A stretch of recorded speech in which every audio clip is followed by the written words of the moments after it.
If you're stuck at a 3.5 level and you desperately want to crack into that 4.0 plus level, watch this because I'm going to share with you the secrets that all 4.0 players need to get to that level quickly. So here are 4 things that you can apply to your game and your drilling routine right now that will get you to a 4.0 fast.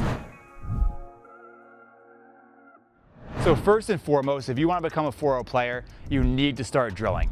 Unless you have a crazy high-level tennis background, pretty much no one gets to 4.0 without drilling and practicing their shots. So we want to start by drilling basic patterns. What's a pattern? A pattern is a series of shots that you can set yourself up for and recognize, so that way when you hit the first, you're going to be very likely to get the second and you know to move there and prepare for it.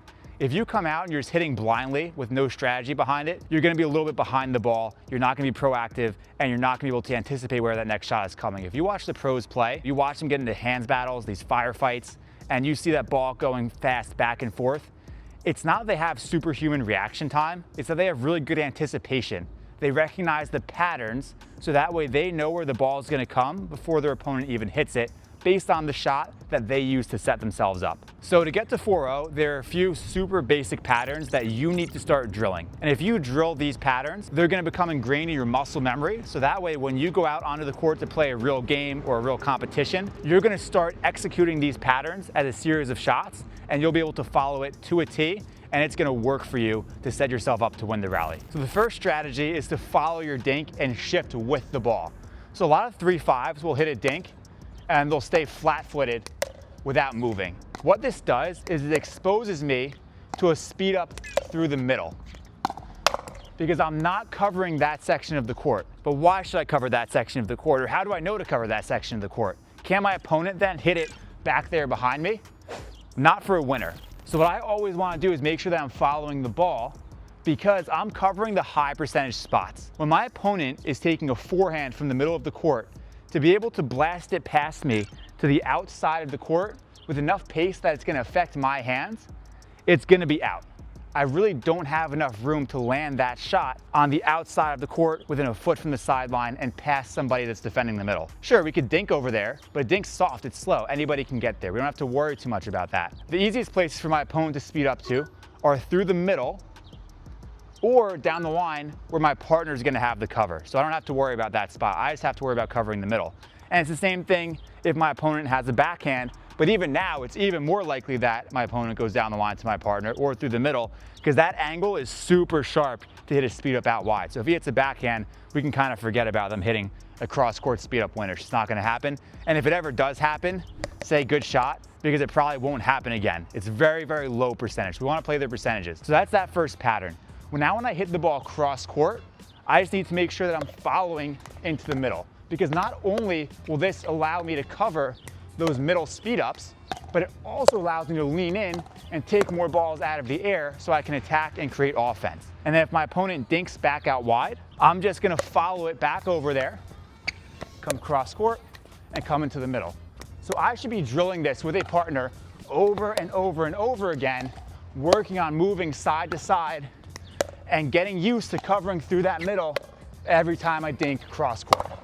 And that's what's gonna get me to recognize that pattern in my muscle memory, so that way in a game, I'm there, I'm ready, I'm behind the ball and recovering the percentages. The second pattern that we wanna learn to become a 4.0 player is a speed up and counter pattern.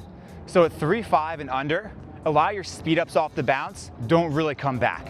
Where if you speed it up, you're gonna have a high likelihood of winning the point. But at 4.0 and over, almost all speed ups off the bounce come right back as a counter attack. So you have to learn to hit what's called a re-counter attack. And you're countering the counter and you're looking to win the rally off that one or maybe even the next one and then winning that ensuing firefight. What ends up happening sometimes at the 4.0 level when a 3.5 player is trying to break in is they will speed up, put their paddle down, and then that counter just comes right back past them. Instead, what you should be doing is speeding up, getting ready for that counter immediately with your paddle up, and then slam the next one down. So you can see the difference here. When I hit this speed up, I'm immediately ready for the next one because I know it's gonna come back. And then I'm gonna look to win the rally off of 2 shots, maybe even 3 shots, instead of just speeding up and hoping for the best. My next key for becoming a 4.0 fast is to develop a strong transition strategy. So when you're transitioning from the baseline to the kitchen, you have two main options. You can hit a third shot drive or a third shot drop. A lot of 4.0 players are really good at one and not so good at the other, and that's okay, as long as you know what your strength is, what you prefer, and how to set yourself up for that. So I'm gonna show you guys a strategy that you should be using on both the drop and the drive, so that way you can figure out what works best for you, stick to that, and use it to get yourself up to the kitchen consistently. So first we're gonna start off with that third shot drive. This is gonna be the shot that's a little more friendly to players at 4.0 and under, because it's a lot easier to hit that ball hard and then move in behind it versus hitting a drop shot right on a dime from behind the baseline. So when I'm hitting a third shot drive, I'm gonna look to follow it up with a fifth shot drop. And that's gonna be my transition strategy.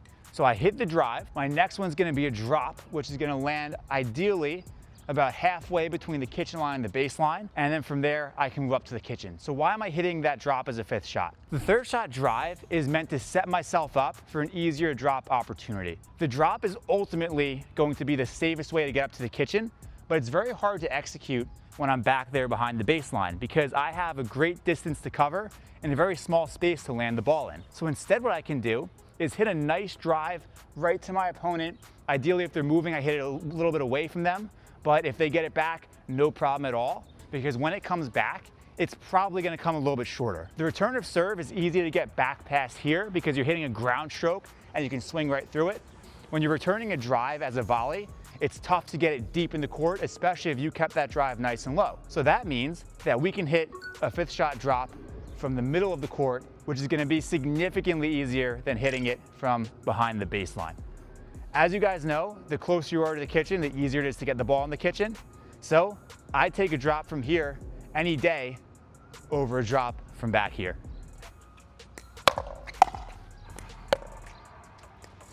And now if your third shot drop is better than your third shot drive, maybe you don't have a tennis or racket sports background, it's really unnatural to take this big topspin swing, then we're gonna use that shot to our advantage. And we can forget about using the drive for the most part, because it's always okay to hit a third shot drop if that's your strength. What I wanna do is focus on using my drop as a tool to get to the kitchen, not as something that's gonna win us the rally. So if I hit a really strong drop shot with a lot of topspin, yeah, sure, I can win off that, but most of the time, we're not gonna be winning off our third shot. Why not then make it as simple as possible? Why put spin on it? Why take a big swing? So what I'm gonna do to get to that 4.0 level is make sure that I develop this very simple nothing drop where it's just a flat drop, no spin, no pace, that just falls right in the kitchen. It's not gonna be pretty, it's not gonna be fun, but it is gonna get me up to the kitchen line so that way we can establish ourselves and get to neutral. So to hit this, I'm just gonna set my paddle right out in front, bend my wrist back, and I'm just gonna push through so I can get this ball to bounce right in the kitchen so my opponent can't attack it, right? And of course, normally I would hit that ball and then come right up to the line. I wouldn't hit multiple in a row. So we need to make sure that in that game, right, we're hitting one drop, following it in, and then we're established at the kitchen line. My next tip to becoming a 4.0 fast is to develop one really strong weapon. So have one shot that you do really, really well that you know you can win the point off of. That could be a topspin drive, a topspin dink, it could be a flick volley, it could be a put away, it could be anything that you know you do really, really well. And we're gonna figure out how can we get that shot when we're playing a game. So for me, my best shot is my backhand flick. So I'm always looking to figure out how can I get that shot. A lot of 4.0 players actually have shots they do a really, really good job of hitting, but don't get it as much as possible. So you have to recognize what are your strengths. You have to develop those strengths because as a 3-5 player, you're gonna have to work hard in developing that weapon. And then once you have it, figure out how can you get it into your game and figure out how in a point can you force your opponents to give you that shot. So for me, my favorite shot is my backhand flick. I've developed a nice attack from here where I can hit it from a little bit below the level of the net. So I'm thinking whenever I'm playing, how can I get that shot as much as possible? And usually the way that I do that is by hitting a topspin cross-court dink and then covering into the middle right behind it. And when I do that, I'm gonna have a lot of balls that pop up just a little bit in the middle that I can reach in and flick out of the air. So that's how I make use of my weapon. If your weapon's a topspin drive, then maybe you should be hitting big serves so you get slice returns and then can step into them and drive with that topspin. If your best shot is a speed up, maybe you should be playing on the right side and have your partner hit a lot of cross-court topspin dinks so your opponent resets it right into your strike zone for you to speed up straight ahead. Whatever that weapon is, figure out what you like to do, develop it, and think about what can I give my opponents to make them give me that shot in order to win more rallies. So when I get into this cross-court dink rally, I'm gonna dink out wide, cover into the middle, and then I'm gonna set, lean in, and try to take that backhand flick out of the air. That's how I set myself up for that shot. Now, if I was hitting those cross-court dinks and I just stood here, I wouldn't be able to reach in and take it with my backhand because that ball was down towards the middle. So what I need to make sure I'm doing is setting myself up 2 to 3 shots ahead to use that weapon when the time comes. And my final tip to becoming a 4.0 fast is to figure out how to hide your weaknesses. So as a rising 4.0 player, there's probably still gonna be some things in the game that make you really uncomfortable, some shots you just don't like to hit. And that's totally fine. Everyone has the things that they don't like to do, but we gotta figure out how can we hide them. So I'm gonna show you a couple strategies that you can use to hide some of the most common weaknesses in pickleball, specifically how to hide your backhand and how to hide a weak third shot. So the first thing I wanna do to be able to hide my backhand is play the right side and figure out how can I get my partner to take as many balls to my left as possible. So if I have a really great forehand and my partner's got a good forehand, what we can do is position me over here on this side. My partner can take anything up to my left foot, so that way I don't have to reach in and take these uncomfortable backhands. And assuming my partner has a more confident backhand than I do, then if the ball comes out to his or her left, then they can deal with it at that point. But for me, because this is my weak shot, this is gonna be a shot that could lose us the match. I'm gonna make sure that I'm hitting as few of them as possible by positioning myself over here where my forehand is to the outside of the court and my partner is able to compensate everything on my backhand side over here. So this way I can use my strength, my forehand dinks, my forehand speed ups, and then when that ball comes right in here, my partner can call it, we can communicate, I can step back, and they can come right in and take that ball from my backhand side. So that way, we're not allowing my opponents to target my weakness. When you show your weakness, your opponents are probably going to target it. They're gonna try to look to hit a lot of balls there. So in this strategy, even if they realize that I have a weak backhand, if they keep trying to put it here and my partner's ready, we can turn that weakness into a strength by taking all those balls to my partner's forehand. So then they can't get to this spot because my partner's always taking it with that aggressive forehand. And if I have a really weak third shot, let's say I don't like hitting drives, I don't really like hitting drops, and when I get the third shot, we usually end up getting pinned back to the baseline, then I can allow my partner to take the third shot by stepping out of the way and allowing him to come over onto my side and take some of those balls that make me uncomfortable. That's gonna give us a better opportunity to transition up to the net. There's nothing wrong with that. Maybe once we get there, I have the stronger topspin dink, so I'm gonna take a few more balls. There's always gonna be a little bit of give and take in a partnership in pickleball, and it's never 50-50. And this center line here doesn't exist.